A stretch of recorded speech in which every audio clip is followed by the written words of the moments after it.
Queridos, presta atenção, eu vou fazer hoje aqui uma abordagem mais histórica e bem básica para alguns irmãos. É a mesma mensagem que eu preguei na segunda-feira agora na cidade de Cássia, interior de Minas Gerais. Você sabe que segunda-feira agora foi dia 31 de outubro. Dia 31 de outubro. E qual a importância dessa data para nós cristãos, para nós protestantes? É que 31 de outubro de 2016, a Reforma Protestante, iniciada por Martinho Lutero, comemorou 499 anos. Então nós estávamos em outubro, no mês da Reforma. Nós estamos no ano de 499 anos da Reforma Protestante. E no ano que vem, 2017, a Reforma Protestante completará meio milênio, 5 séculos, 500 anos.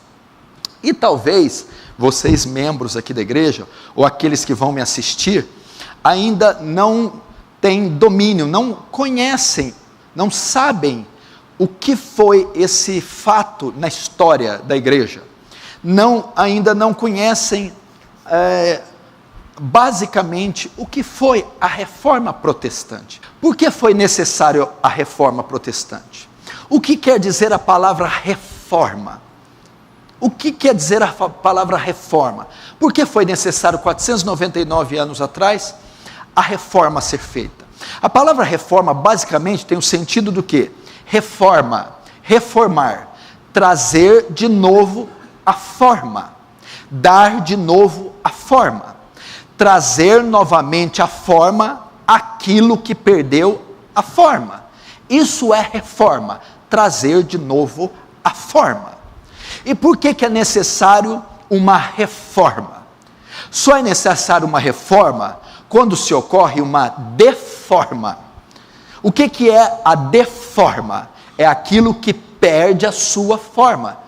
Foi deformado, se deformou, perdeu a sua forma. Aquilo que perde a sua forma, deforma, faz-se necessário haver uma reforma, trazer de novo a forma. Mas antes que haja uma deforma, é necessário que haja uma forma. Uma forma. O que é forma? Identidade, formato, perfil, padrão. Então, antes de haver a Reforma Protestante, a igreja primeiro teve uma forma. A igreja nasceu. E quando é que a igreja tem forma? Quando é que a igreja tem identidade? Você sabe que no período intertestamentário, que é o período que vai de Malaquias a Mateus, de Malaquias, o último profeta, o último livro do Novo Testamento, até Mateus, com a vinda de João Batista, foi um período mais ou menos de 400 anos, sem Deus enviar um profeta, sem Deus falar com o homem. Nesse período de ano aí, de Malaquias a Mateus, o império que predominava era o império greco-macedônio, de Alexandre o Grande. Com a morte de Alexandre o Grande, o império se dividiu com seus 4 generais, os Ptolomeus e os Seleucidas. Até que, nesse interim, outro império começa a crescer, nascer e crescer, e passa a dominar o mundo, o Império Romano. E depois de 4 séculos, de Malaquias a Mateus, o Messias então nasce, vem à terra, sob o governo do império predominante na terra, na época, o Império Romano. Jesus nasce de uma virgem, cumprindo todas as profecias dos profetas do Antigo Testamento, e ele cresce e inicia o seu ministério, instaura seu reino com poder e autoridade, morre na cruz, cumprindo toda a justiça de Deus, ressuscita ao 3º dia, e fica um período de 40 dias na terra, com o corpo glorificado, ressurreto. E ele, antes de subir, dá uma missão aos seus discípulos, a tarefa da grande comissão, e faz-lhes uma promessa: recebereis poder, virtude, ser mesmas testemunhas, ficar em Jerusalém, até que do alto sejais revestidos de poder. ele estava fazendo uma menção também do cumprimento de outra profecia, séculos antes dele, a profecia de Joel. E há de ser que nos últimos tempos, nos últimos dias, derramarei do meu espírito sobre toda a carne. Em Atos capítulo 2, ocorre o quê? A descida do Espírito Santo, na festa de Pentecostes. O que é Pentecostes? É uma festa que acontecia 50 dias depois da Páscoa. Por isso o termo penta, 50, Pentecostes. Então é uma festa que celebrava os primeiros frutos, as primeiras colheitas. Nesse período dessa festa judaica, Pentecostes, é onde o Espírito Santo desce. E ali inicia as primeiras conversões. Por isso, paralelo com Pentecostes, as primeiras colheitas de almas. E ali nasce a igreja de Cristo. Ali ela começa a dar os seus primeiros passos. Em Atos capítulo 2, diz assim: e cumprindo-se o dia de Pentecostes, o que é a festa judaica das colheitas, no 50º dia após a Páscoa, nesta data, estavam todos reunidos no mesmo lugar, e de repente veio do céu um som como de um vento veemente e impetuoso, e desceu sobre aquele lugar, e todos foram cheios do Espírito Santo. Ali nasce a igreja de Cristo. Ali ela nasce com a descida do Espírito Santo sobre aqueles irmãos. No verso 42 do mesmo capítulo, diz: e perseveravam unânimes na doutrina dos apóstolos, na comunhão, na oração, no partir do pão, e todos comiam junto em casa, com alegria e singeleza de coração, caindo na graça do povo e louvando a Deus, e o Senhor acrescentava todos os dias o número daqueles que havia de ser salvos. No verso 42 em diante, a igreja que nasce no 2:1, no 42, ela começa a tomar a sua forma, e perseveravam na doutrina dos apóstolos. A igreja agora vai ter forma, vai ter bases, vai ter padrões, vai ter um perfil definido, e ela toma forma alicerçada na doutrina dos apóstolos. O que é a doutrina dos apóstolos? Os ensinamentos que os apóstolos receberam de Jesus Cristo, enquanto esteve com eles 3 anos e meio. Ele ali instaura o seu reino, e junto com o reino dá a constituição do reino. Ele eleva o padrão da lei, ele dá um entendimento mais profundo da lei, ele doutrina os seus apóstolos. Então os apóstolos posteriormente vão ensinar os conversos, vão ensinar a igreja com aquilo que receberam do Senhor. Isso é denominado a doutrina dos apóstolos, os fundamentos, as bases da fé cristã, as bases da igreja cristã. A igreja precisa de uma pedra para ser fundada, ela é Cristo. Ela precisa de tijolos, os apóstolos e os demais conversos. Em Atos capítulo 9, a igreja continua tomando a sua forma, ela continua a crescer, mas em Atos capítulo 9, ocorre a conversão de um homem da Cilícia, um fariseu de fariseu, da tribo de Benjamim, discípulo de Gamaliel. Saulo tem um encontro com o Senhor indo a caminho de Damasco. Ali ele se converte. Levanta-se então o homem que vai ser responsável pela teologia da igreja, o homem que vai ser responsável por escrever a espinha dorsal da teologia, Paulo. Ele escreve as suas epístolas, que são todas de caráter doutrinário, sendo Romanos e Efésios as mais profundas. Agora a igreja vai concluir a sua forma doutrinária e teológica. Ela toma a sua forma. Ela agora vai ser fundada na justificação somente pela fé. Um homem pode ser justificado, perdoado seus pecados somente pela fé. Atos capítulo 4:12 diz que só tem um nome embaixo do céu, qual devemos ser salvos: Jesus Cristo. E Paulo vai mostrar que a salvação é por meio da graça, não pode ser obtida pela observância da lei, porque é evidente que pela lei ninguém será justificado pelas obras da lei. Então, ao escrever os Efésios, ele vai dizer Pela graça sois salvos, por meio da fé. Isso não vem de vós, é dom de Deus, não vem de obras, para que ninguém se glorie.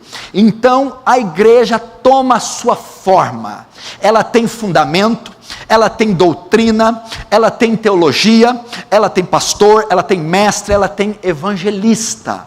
Ela toma a sua forma, ela nasce em Atos 2, em Atos 42 ela inicia a sua forma com a doutrina dos apóstolos, com a conversão e os escritos de Paulo, ela chega no seu ápice e ela tem a sua forma bem definida doutrinariamente. No capítulo 8 de Atos, no final dos 7, uma grande perseguição se inicia sobre os discípulos. Então o primeiro mártir da igreja tem nele a figura de Estevão. A igreja então é dispersa por causa dessa perseguição, e ela vai sair dos limites de Jerusalém, e começa a pregação na Judéia, em Samaria. Então a igreja começa a crescer, a igreja começa a crescer em todo o perímetro do Império Romano.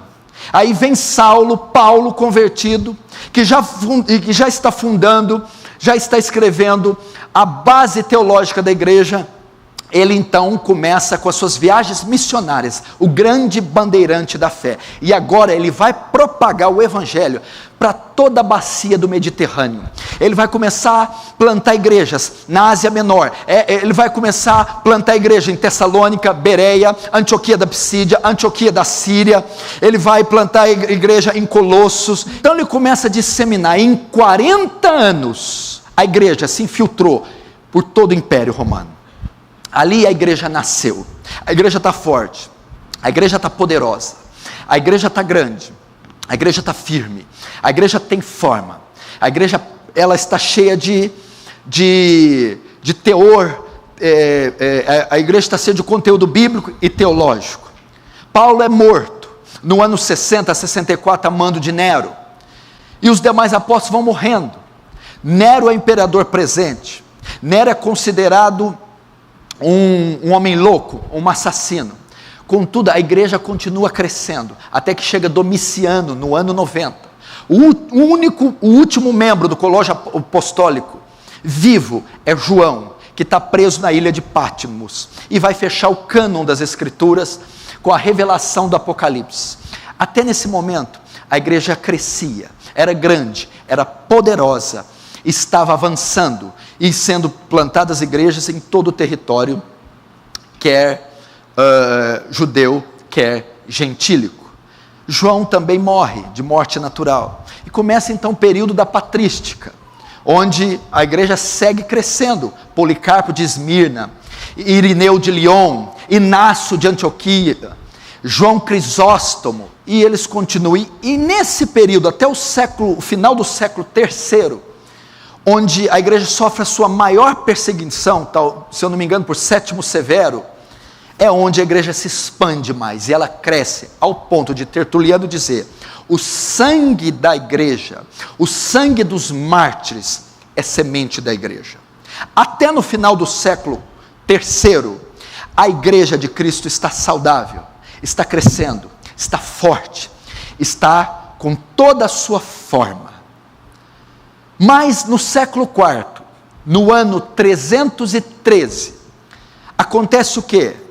Constantino é o imperador, e numa das suas batalhas ele tem uma visão, onde Cristo dá a ele vitória sobre o outro imperador, Magêncio. Por causa dessa vitória, ele decreta a religião oficial do império, o cristianismo.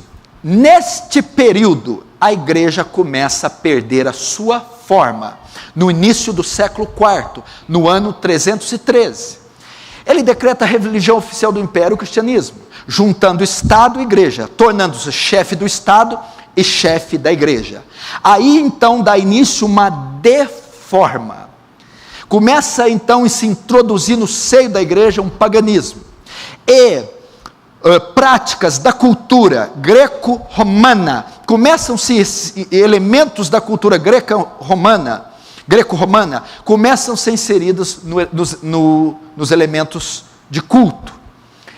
Nós temos aí então no século VII, no início dele, no ano 607, o imperador Focas declara O bispo de Roma, bispo universal. Dá início aí a uma das maiores heresias da igreja, o papado romano. Nasce o papado romano. E a igreja vai numa crescente de heresia e desvio da verdade. Ela vai se paganizando, até chegar no século XII. Dá início ao período chamado período das trevas e dá início à Inquisição, o Tribunal do Santo Ofício, a caça às bruxas. Torturas são promovidas pela Igreja Católica, mortes são promovidas, chacinas, morticínios, infanticídios, em busca dos hereges. Pessoas são condenadas a morrer na fogueira, morrerem afogadas, serem torturadas com vários instrumentos de tortura, cujos quais apenas uma pequena porcentagem a Igreja Católica liberou para que soubéssemos o que ela fazia. Então você nota que nesse período a Igreja de Cristo vai perdendo a sua forma. É isso que aconteceu, para que você saiba. Até o ano 300, a Igreja de Cristo permanecia saudável, com lutas, com heresias entrando, sim, com dificuldades, perseguição, martírio, mas ela ainda estava fundada na boa doutrina, nas sãs doutrinas, nas santas escrituras. Elas ainda guardavam os evangelhos, as cópias dos evangelhos, as cópias dos escritos de Paulo, estavam sendo transferidas de gerações para gerações. Mas na conversão de Constantino, vai começar uma deforma. E o que é basicamente uma deforma? A igreja vai perder a sua característica, ela vai perder a sua característica doutrinária, heresias vão se instalando, elas perdem os fundamentos nos quais foram fundadas, e então começa a se tornar uma igreja pagã, uma igreja herética, comprometendo o seu estado, a sua membresia.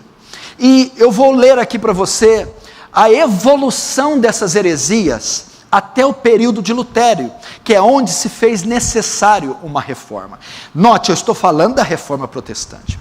E o que quer dizer reforma? Trazer de novo a forma. A igreja teve a sua forma, mas ela depois de um tempo começou a perder a sua forma, começou a se deformar. E eu vou listar aqui para você, numa ordem crescente, a evolução das heresias católicas romanas. Na verdade, o catolicismo não pode ser chamado catolicismo, porque a palavra católica quer dizer universal. É a igreja de Cristo espalhada em todo o mundo. Então, a igreja é católica, mas ela não é romana. O que você vê aí quando você ouve igreja católica romana, na verdade é romanismo. Você deve chamar de romanismo. Então veja, por exemplo, a evolução das heresias para ver como a igreja foi se distanciando da verdade, como ela perdeu a sua forma. No ano 300, iniciou a oração pelos mortos. E no mesmo ano, inicia-se também o fazer o sinal da cruz, o nome do Pai.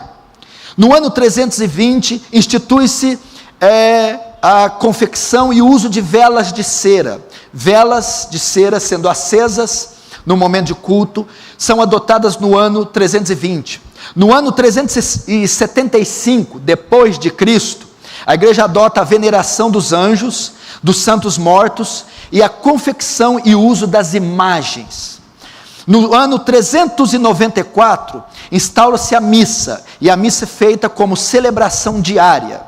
No ano 500, os sacerdotes, os padres, começam a vestir-se de forma distinta dos leigos. No ano 593, Gregório I estabelece a doutrina do purgatório. O purgatório é um lugar, como é que é o termo que eu posso usar? Intermediário entre céu e inferno.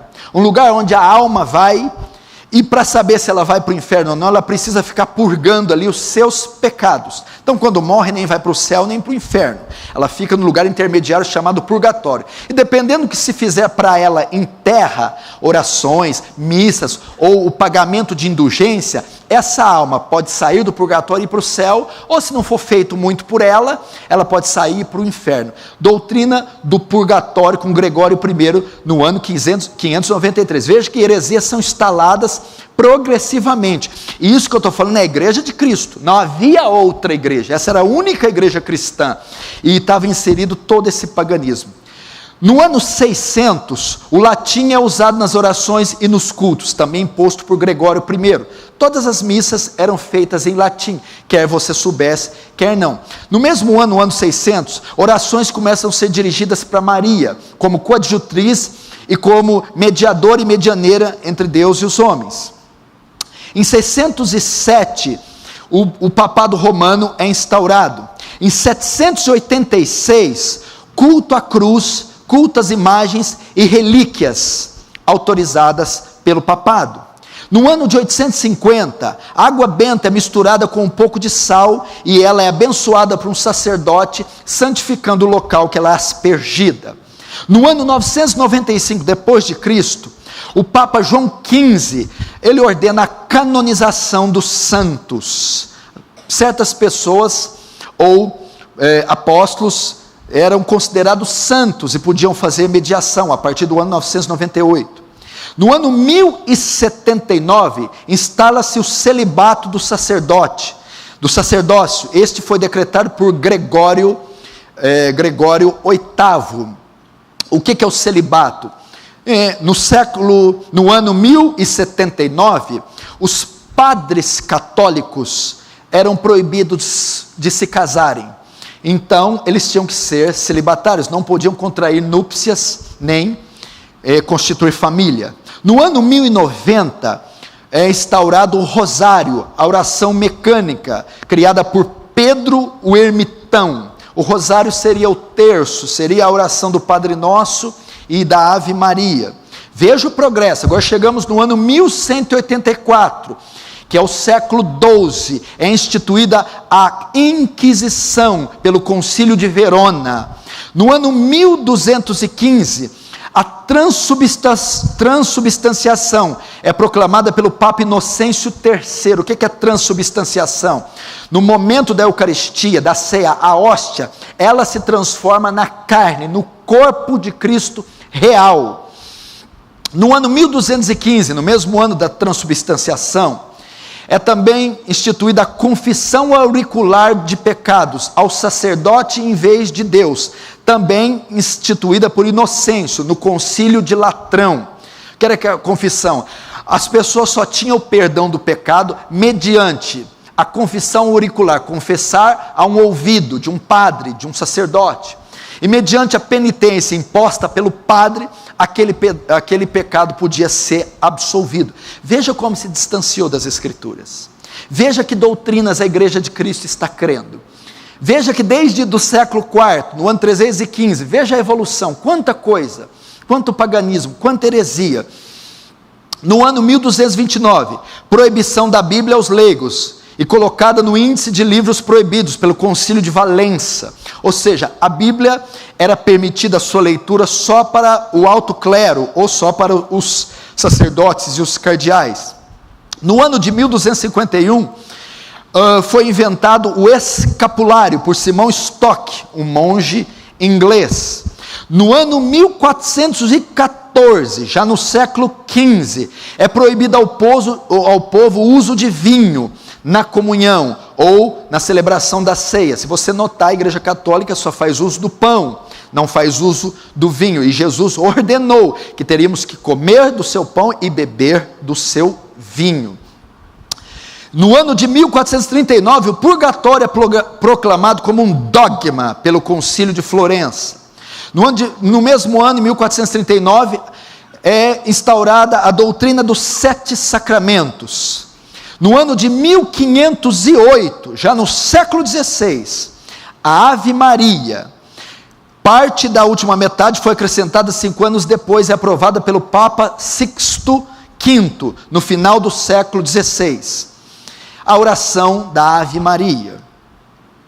Essa é a evolução das heresias. Nós chegamos aí no início do século XVI.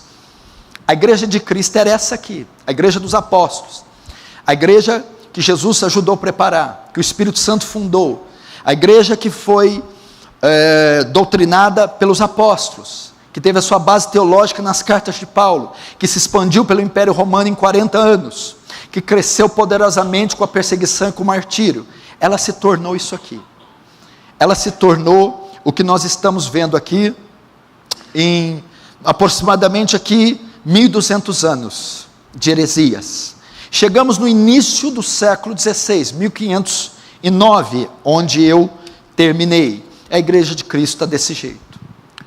Mas nós chegamos aí no século XVI e as heresias chegam no auge, no seu ápice. Elas encontram o seu clímax no Papa Leão X, século XVI, 1500 e alguma coisa. O Papa Leão X. Qual era o desejo do Papa atual? De construir a Basílica de São Pedro. Uma grande, imensa, exorbitante, nababesca, faraônica catedral. E ele precisa de recursos, ele precisa de dinheiro. E ele não tem o suficiente. É então que entra em cena uma das maiores heresias da história da igreja. A indulgência papal, criada pelo Papa Leão X. O que é a indulgência papal? O pecador, qualquer homem, só poderia ser salvo, só poderia receber o perdão dos pecados, mediante a posse de um documento assinado pelo Papa. Esse documento chamava indulgência, perdão. Só quem possuísse o documento assinado pelo Papa tinha os seus pecados perdoados, cancelados, e poderia ir ao céu. Só que esse documento, para ser adquirido, tinha que ser comprado. A pessoa só podia adquirir esse documento mediante um pagamento. Então o Papa, para granjear, arrecadar dinheiro, para construir a basílica, ele cria este documento para que as pessoas só pudessem ser salvas mediante a compra e a posse desses documentos. Então, o perdão dos pecados era vendido. A salvação era mediante a compra de um documento, mediante a assinatura de um homem, mediante a obras. Então a igreja nesse período foi chamado, período medieval, começando no século XII até o século XVI, período das trevas, período de paganismo. Ninguém tinha acesso à Bíblia, ninguém tinha acesso à Bíblia na sua língua, ninguém tinha acesso às missas, aos cultos, na sua língua. Neste período, a Igreja Católica dominou, a Igreja Católica detinha o poder, não só da religião, mas detinha o poder das ciências, detinha o poder das artes, detinha o poder da medicina. Tudo que se cria sobre ciências era o que a Igreja Católica impunha. Tudo que se cria sobre teologia, religião, era o que a Igreja Católica impunha. Tudo que se cria sobre medicina, era o que a Igreja Católica impunha. Então ela dominou as artes, ela dominou as ciências, ela dominou a religião, ela dominou a medicina, e fez com que o povo vivesse no obscurantismo jamais visto até então. Foi chamado então períodos das trevas, da ignorância, da escuridão, chegando no seu ápice com a venda da indulgência. Olha onde a igreja foi parar, olha onde os cristãos foram parar. Então aí acontece a deforma, ela perdeu totalmente a sua forma, ela se tornou herética, pagã, ela se tornou ignorante. É então que no interior da Alemanha, numa cidade chamada Wittenberg, ou Wittenberg, Deus começa a trabalhar no coração de um monge da ordem agostinha, ou da ordem agostiniana, chamado Martinho Lutero. Martinho Lutero era um monge, um padre, um paroco alemão, servia numa igreja na Alemanha.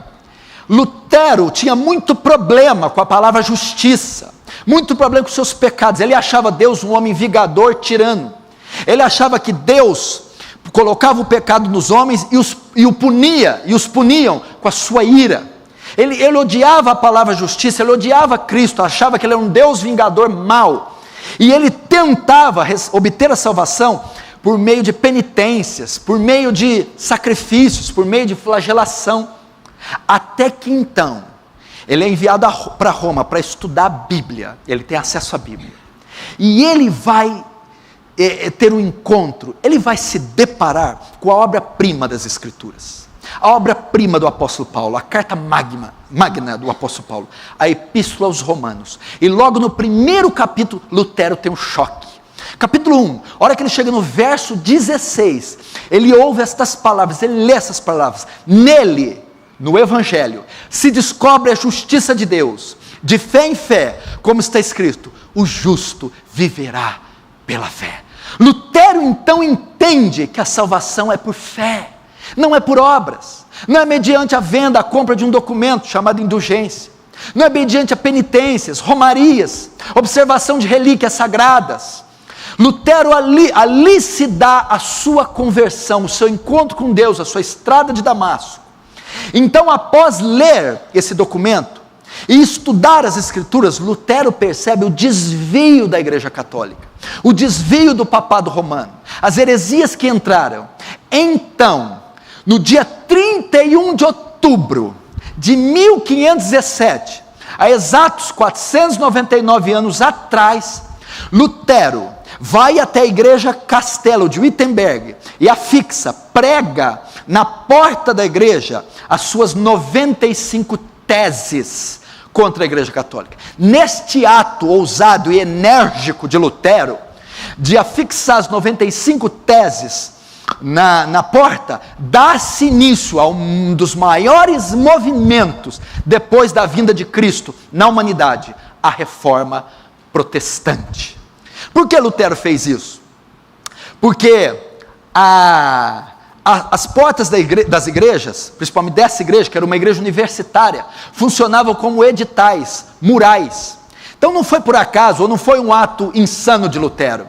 As pessoas, quando queriam publicar uma notícia importante, elas afixavam essas notícias escritas nas portas das cátedras, ou nesses murais. Então, Lutero fez isso, sabendo que aquela igreja era uma igreja universitária, e sabendo que ao fixar essas teses, elas iriam ser propagadas por toda a Alemanha, ser copiadas, imprimidas, e então as ideias de Lutero seriam propagadas em toda a Alemanha e em toda a Europa, e assim foi feito. O que são essas teses? São refutações de Lutero, com base bíblica, contra a venda de indulgências, contra John Tetzel, contra o Papa Leão X, contra esse ato escabroso da venda de indulgências.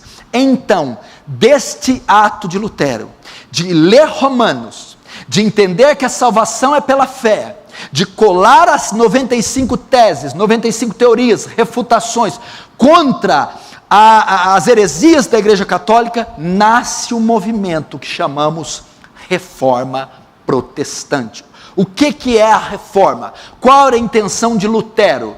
Dar de novo à igreja a sua forma, fazer a igreja voltar para a doutrina dos apóstolos, fazer a igreja retornar para o credo dos apóstolos, fazer a igreja novamente olhar só para as Escrituras. Então o movimento começa na Alemanha. Anos depois, esse movimento vai ganhar mais força com João Calvino, um francês que está em Genebra, junto com Farel, seu companheiro. Ele cria ali com 24 anos, um dos maiores compêndios teológicos de todos os tempos, as Institutas de Calvino, que vão sistematizar a doutrina, que vão sistematizar os credos da igreja. Temos também o outro reformador, o Ulrico Zwinglio, também começa. Outro na Holanda, Zwinglio na Suíça, Calvino e Farel também na Suíça, Erasmo de Roterdã, na Holanda. Então, esses, juntamente com Lutero, vão dar agora corpo à reforma. A reforma começa agora a ter uma teologia sistemática, começa a ter fundamento, começa a ficar forte, e ela conquista toda a Europa.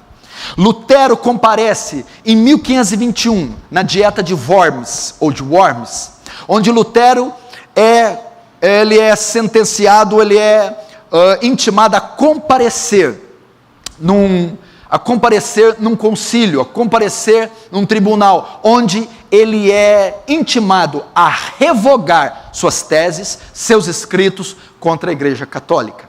Lutero Lutero não revoga. Lutero continua insistindo. Ele é excomungado da igreja. Ele é ameaçado de morte. Se esconde num castelo. Se disfarça de um homem chamado Cavaleiro Jorge. E nesse castelo escondido, ele vai traduzir a Bíblia para o alemão. Então, nesse movimento todo, Lutero excomungado, Lutero traduzindo a Bíblia para o alemão, nasce a igreja protestante. A igreja sai da igreja católica. Agora ela tem a Bíblia na sua língua. Agora ela tem doutrina. Agora ela tem reformadores. Agora inicia esse movimento. Isso é a reforma. Trazer de novo a forma. Para você entender melhor a reforma foi sintetizada em 5 pontos. Sintetizada seria resumida. Para você entender qual era a proposta da reforma, qual eram as ideias da reforma em contraponto contra a Igreja Católica. Ela foi sintetizada em 5 pontos. Em latim, sola scriptura, sola fide, sola gratia, solus Christus e soli Deo gloria. Qual que era o resumo da reforma? Somente as Escrituras, somente a fé, somente a graça, somente Cristo e somente a Deus dar glória. Nisso consiste a reforma. Isso era a ideia dos reformadores. Isso para eles é trazer de novo a forma, fazer com que a igreja voltasse a ser saudável, bíblica, santa, poderosa, escriturística, como era quando nasceu em Atos 2 e quando ela foi terminada com as epístolas do apóstolo Paulo. Isso é a reforma protestante. Essa mensagem, ela não é feita para os doutores. Ela é uma mensagem que eu preparei para os leigos, para que tenham uma ideia básica. Quem somos nós? Da onde viemos? Como disse aqui o pastor Marcos Granconato, nós temos aqui no nosso contexto ideias de Lutero. Temos aqui doutrinas de Calvino, doutrinas de Zwinglio. Elas permanecem até hoje, permeadas por toda a igreja cristã, em todo o mundo, desde o século XVI. Então é necessário você saber. Eu vou terminar lendo isso. A reforma foi sintetizada em 5 pontos. O primeiro dele era sola Escritura, somente a Escritura. Uma refutação contra os ensinos da Igreja Católica. Porque os reformadores diziam, somente as Escrituras. Porque a Igreja Católica fazia uso e ensinava ao seu público, aos seus fiéis, as Escrituras, parte delas, com uma interpretação equivocada, suprimida, escondida. Mas eram as Escrituras e também a tradição. A tradição tinha o mesmo valor das Escrituras. Eles ensinavam as Escrituras e também as bulas papais. O que eram bulas? Documentos feitos pelos papas. E esses documentos tinham valor canônico. Eram as bulas e as Escrituras. Eles também ensinavam as encíclicas, documentos escritos por papas e cardeais. Então, tinha o mesmo valor os documentos, as encíclicas, as bulas e as Escrituras. Tinha também a infalibilidade do Papa. O que o Papa falava, o que o Papa decretava era de ordem canônica, tinha o mesmo valor, tinha a mesma relevância e até maior do que as Escrituras. Então, o poder da Igreja Católica, a tradição da Igreja Católica, os documentos da Igreja Católica estavam acima da Escritura, tinham o mesmo valor da Escritura e eram mais fortes que as Escrituras em alguns momentos. Veio os reformadores dizer, não, a Bíblia não está abaixo da tradição, a Bíblia não se submete à ordem de homens, a documentos de homem, a Bíblia é infalível, inerrante, inspirada, absoluta e única. Não necessitamos de outras revelações, não necessitamos de nenhum documento, sola Escritura. Ela é a regra, ela é a base e é a razão da nossa fé, ela é o instrumento de verdade teológica, as Escrituras e somente as Escrituras. Será que hoje necessitamos desse primeiro sola, dos 5 solas, sola Escritura? Será que a reforma de hoje necessita voltar para as Escrituras? Hoje o que nós temos? No paganismo cristão, visões, profecias, revelações, que têm mais autoridade que a palavra. Pessoas que pautam e fundamentam a sua doutrina, a sua profissão de fé, em visões, em profecias forâneas, em revelações dadas por anjos, nesse gnosticismo moderno, e pautam as suas doutrinas, a sua base doutrinária, eclesiológica, em novas revelações. Precisamos voltar para as Escrituras, sola Escritura, somente a Escritura. A Escritura está fechada, a vontade de Deus está revelada, a palavra de Deus está revelada, não é necessário acrescentar mais um J e um tio da lei. João adverte: se acrescentarmos algo a esse livro, as pragas escritas nele serão também acrescentadas. A igreja precisa voltar para uma reforma bíblica, é necessário um avivamento bíblico, e só a Bíblia tem que ser a base doutrinária, o fundamento e razão da nossa fé. Não precisamos de comentários, não precisamos de novas traduções, não precisamos de todas essas novas visões e esses elementos contemporâneos que deturpam e ferem a verdade das Escrituras. O segundo sola, que a reforma protestante também promoveu, era o sola fide. Sola fide, somente a fé. Tinha que se ter fé. A Igreja Católica ensinava? Sim, mas era fé seguida de obras. Num dos livros apócrifos acrescentados pela Igreja Católica, diz assim: as esmolas fazem expiação pelo pecado. O que é expiação pelo pecado? É ter o pecado coberto, perdoado. A Igreja Católica ensina que as esmolas fazem expiação para o pecado. A salvação é por meio de obras. Tem que se fazer penitência, tem que se fazer sacrifício, tem que se pagar algum preço. Aí vem a reforma e diz: não, somente a fé. A salvação não pode ser obtida por obras, a salvação não pode ser obtida pelo esforço humano, é só fé. Nós não fazemos obras para ser salvos. As obras são necessárias? São. As obras são bíblicas? São. Mas não fazemos obras para ser salvos. Fazemos obras porque já somos salvos. Não fazemos obras para sermos salvos. Fazemos obras porque já somos salvos. Efésios 2:6-9. Pela graça sois salvos por meio da fé. É por meio da fé. Isso não vem de vós, é dom de Deus, não vem de obras. A salvação não pode ser obtida pelas obras. Ela não depende do meu esforço, não depende do meu sacrifício. Será que nós vemos isso hoje também? Será que o sola fide tem que ser aplicado? Então os reformadores vieram para refutar a Igreja Católica, diz: sem procissões, sem penitências, sem confissões auriculares, sem o esforço humano, somente a fé em Cristo. A justificação obtida pela fé é descansar nos méritos de Cristo e na obra de Cristo, e ser justificado mediante a depositar essa confiança em Cristo. Nada de obras. E para nós? A mesma coisa está sendo ensinada hoje. A mesma coisa está sendo ensinada. Os apóstolos contemporâneos, a teologia moderna, ensina que o homem, que sua fé não é suficiente. As pessoas parecem que querem obter a salvação por merecimento, querem obter a salvação mediante o seu esforço. Eu conheço pessoas que, quando conversando com elas oram para não morrerem naquele dia, ou para Jesus não voltar naquela hora, porque senão elas irão para o inferno, porque elas não estão bem.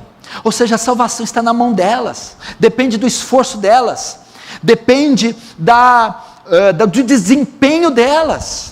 Elas entendem que devem crer, mas salvação está todo o tempo na sua mão, no seu controle. Não, querido, nós descansamos nos méritos de Cristo conquistados no Calvário. E nós depositamos a nossa fé, e somente ela, na obra que Deus fez através do seu Filho. Somente a fé. E o terceiro ponto da reforma, sola gratia. Sola gratia. O que é isso? Somente a graça. Efésios 2,8 novamente, pela graça sois salvos. A palavra ali é caris, dom, favor imerecido, benevolente de Deus. O que a Igreja Católica ensinava? Que a salvação era obtida através da indulgência, da compra de um documento, da observação das relíquias sagradas. A salvação estava no controle de um homem. Os homens puderam manipulá-la, vendê-la, era obtida mediante esforço, pagamento, sacrifício. E vem os reformadores e dizem, não, Salmo 46, a redenção da alma é caríssima, ninguém pode pagá-la. Não há mérito em nós não somos salvos pelos nossos méritos, nós somos salvos apesar dos nossos deméritos. Quando Deus olha para nós, as nossas obras, Ele olha como trapos de imundícia, como diz Isaías 56. Não há nenhuma benfeitoria que possamos fazer, não há nada que possa atrair a atenção de Deus, é por graça, Deus quis fazer, é por amor de Deus. Então os reformadores dizem, somente a graça, não há necessidade de observar relíquias, não há necessidade de peregrinações, não há necessidade de comprar perdão, indulgências ou documento, é descansar no amor e na graça de Deus. Será que estamos vendo isso hoje? Será que é necessário sola gratia hoje? Está acontecendo isso nas igrejas. Eles estão barganhando a fé, barganhando perdão, barganhando salvação, barganhando misericórdia. Por exemplo, o que é normal nos cultos hoje é o culto girar em torno da oferta. O culto gira em torno de quanto você contribui. Quanto você contribui vai depender, o seu estilo de vida, o sucesso cristão vai depender de quanto você é liberal em ofertar. O sucesso cristão depende de quanto você é liberal em ofertar. O perdão de Deus, a bênção de Deus, o milagre de Deus é dado mediante ao sacrifício na hora da contribuição. Sola gratia. A salvação não está na mão do homem, não depende do esforço do homem. Não existe esse pelagianismo que ensina que a salvação depende da vontade do homem, do esforço do homem e do homem querer. Não, a salvação é uma obra soberana de Deus, realizada pela graça, somente a graça. Nós temos que voltar a ser uma igreja que confia na soberania, no poder, na misericórdia, no amor de Deus para a salvação e não do homem.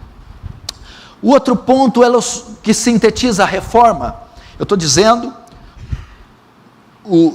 qual foi o arcabouço, qual foi a proposta da igreja no século XVI, qual foi o escopo da reforma, e a ideia da reforma era voltar para as bases dos apóstolos.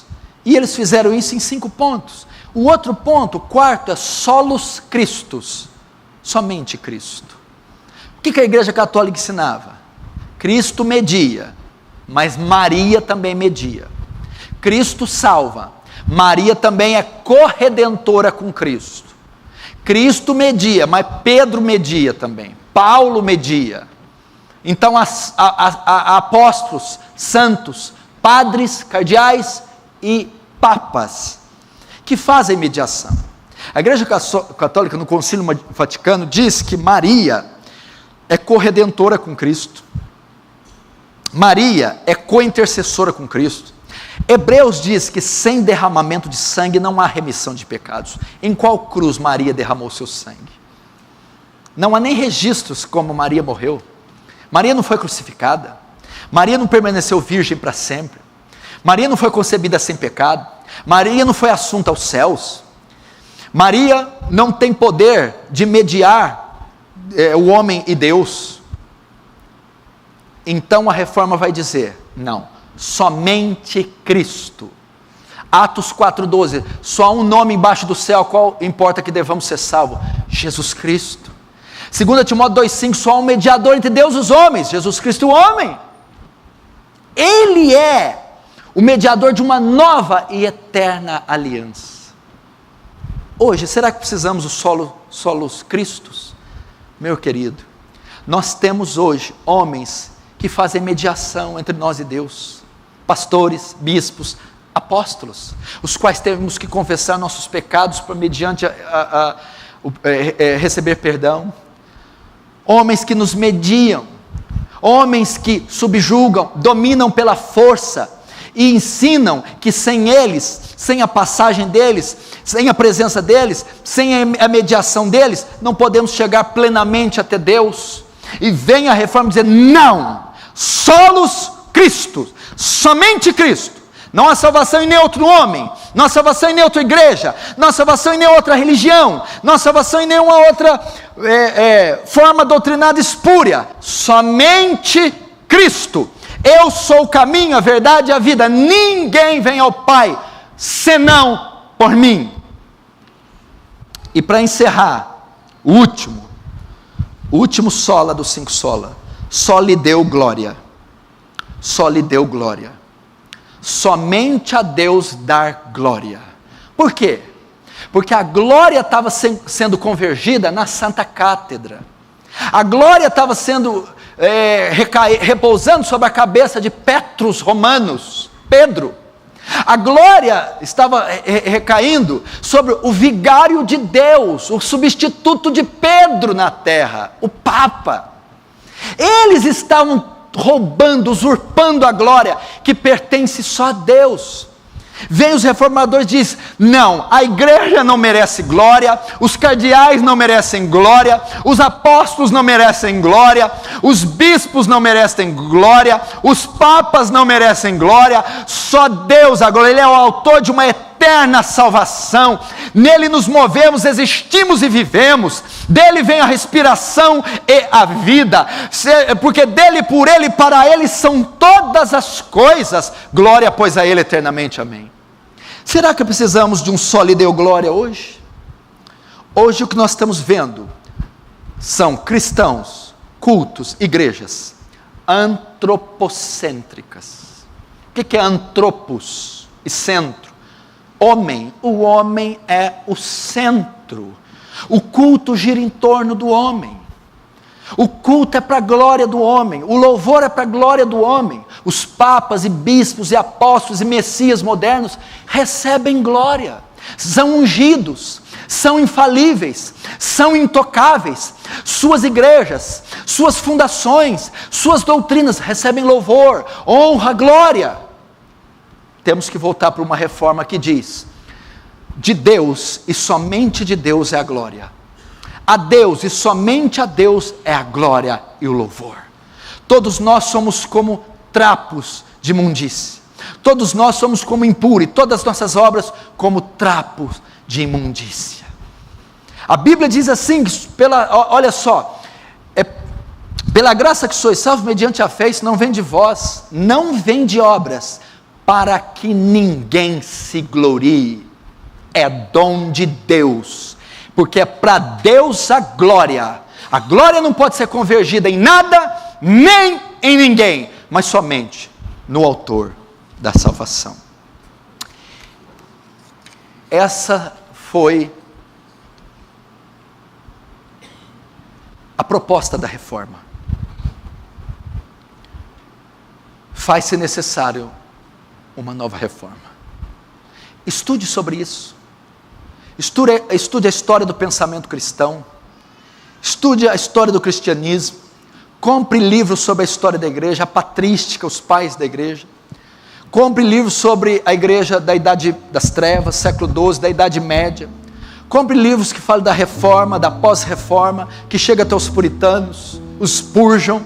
Leia, para você saber onde a igreja evangélica se perdeu. Ela perdeu a sua forma. E o meu apelo aqui para vocês que me ouvem, é que uma nova reforma aconteça.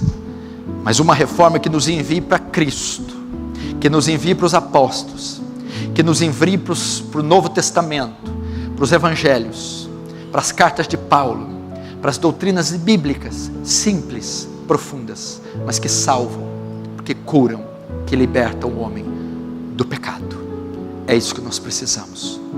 Vamos fechar nossos olhos, curvar nossa cabeça.